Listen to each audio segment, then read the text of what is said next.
እንሳይ ተባልኩ በባህል ሰልማና ሆስፒታል ተኝቼ በሕክምና ላይ ያለው ስለሆነ ኢትዮጵያና ኤርትራውያኖች ወገኖች ሁሉ እጃችሁን ዘርጉን በልመና ጠይቃችኋለሁ።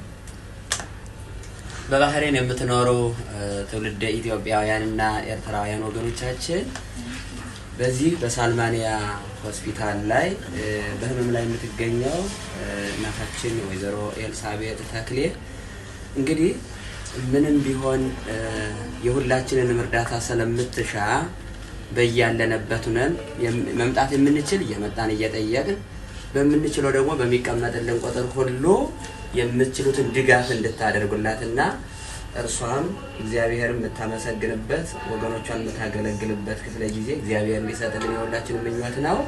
እግዚአብሔር ይማርልን።